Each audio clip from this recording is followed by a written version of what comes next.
Unraveling America's Empty Heartland, The Shocking Reasons. No one lives in the center of the USA. Welcome to Explore and Discover Curious World.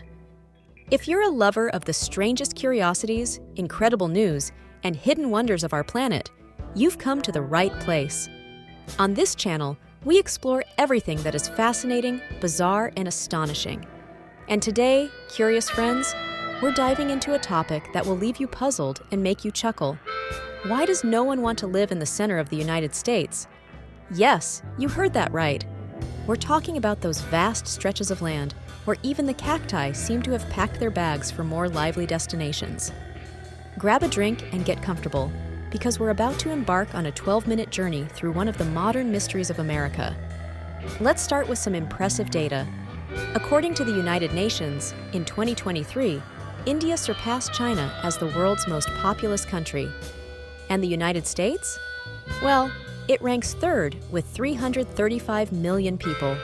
With all this space and all these people, you'd expect every corner of the country to be densely populated, right? But that's not the case.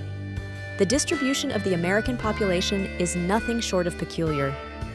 Imagine an imaginary line running across the country from North Dakota to Texas. Now, 80% of the population lives east of this line, while the remaining 20% is scattered to the west. It's as if the central part of the United States is a huge no-go zone. But why?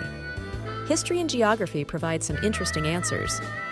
The eastern coast of the United States was the stage for the first colonies and the Declaration of Independence in 1776. This is where it all began. Then, with the Louisiana Purchase in 1803, pioneers began expanding westward, but with a preference for the coasts and big cities like Los Angeles and San Francisco. And the poor Central Strip? Well, it didn't remain completely uninhabited, but it certainly didn't have the same appeal. This region, known as the Midwest, is full of fertile lands, ideal for agriculture. But surprisingly, only 1% of the population lives here. It's like a huge buffet where no one wants to eat. Let's look at the Great Plains. Vast, flat territories, perfect for large settlements, right? Not exactly. The Rocky Mountains play a crucial role in the region's climate. The moisture-laden clouds that arrive from the Pacific get blocked by the mountains, leaving little rain for the plains. As a result, this region becomes one of the driest in the United States. Imagine trying to cultivate a garden with a leaky watering can. Frustrating, isn't it? But it's not just the climate that makes life difficult in the Midwest. Let's consider the extreme temperatures. Summers are scorching hot and winters are bitterly cold. Temperatures can fluctuate from 70 degrees to 30 degrees Fahrenheit within a few hours. It's as if nature has a broken thermostat, and residents find themselves living in a kind of climatic roulette. And as if that weren't enough, sudden temperature swings can be harmful to health. It's like walking into a room with the air conditioning on full blast during a sweltering summer day. I bet you'd want to avoid that too. And what about big cities? Well, there aren't any.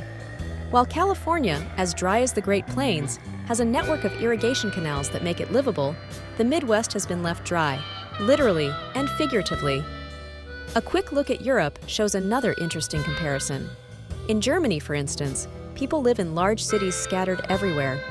But in France, Paris dominates with over 12 million inhabitants, while other cities like Lyon and Marseille don't even reach 2 million. And in the United States, most big cities are located on the coasts, leaving the center of the country practically empty. History tells us that the United States expanded from the East Coast to the West Coast. But that doesn't mean the West was left behind. Consider cities like San Francisco and Los Angeles, incorporated in 1850, just 13 years after Chicago. Then, in 1869, the United States completed the construction of the first transcontinental railroad, unifying the country in terms of transportation. Yet, the center of the country remained a sort of demographic desert. Now, let's dive deeper into geography. If you look at a physical map of the United States, you'll notice that this stretch of land lies in the Great Plains. As the name suggests, the area is flat and should be ideal for large settlements, but that's not the case. Adjacent to this region is a vast brown smudge, the Rocky Mountains. This mountain range, with several peaks exceeding 13,000 feet, plays a fundamental role in the climate of the region. The moisture-laden clouds from the Pacific crash into the mountains, releasing rain and snow to the west, and leaving the eastern side almost entirely dry. This phenomenon, known as a rain shadow, makes life in the Midwest decidedly more complicated. But there's more. The enormous temperature fluctuations also play a crucial role. In a single day, temperatures can plummet from 70 degrees Fahrenheit to 30 degrees Fahrenheit. These sudden climatic changes are harmful to health and make daily life a real nightmare. And let's not forget the polar winds that rapidly descend from the Rocky Mountains, making winters in Wyoming and other parts of the Midwest particularly harsh. Let's take an international example to better understand the situation.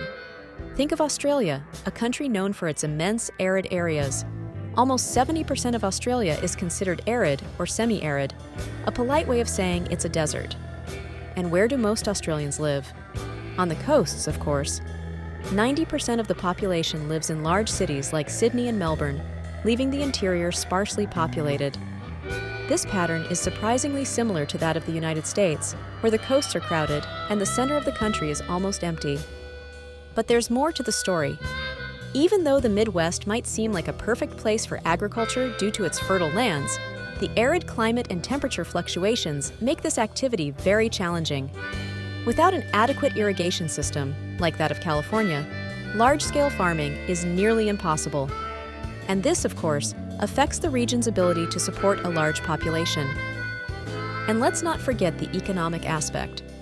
Most of the major cities and economic centers in the United States are located on the coasts, where there are more job opportunities and a better quality of life. People tend to gravitate towards these urban centers, leaving the Midwest as a kind of middle ground, unattractive for those seeking opportunities and comfort. But not all is lost for the Midwest. There are cities and communities striving to reverse this trend, attract new residents, and develop their local economies. However, the path is long and fraught with obstacles, and it will take time before this region can compete with the coasts in terms of population and economic development. So, why does no one want to live in the center of the United States?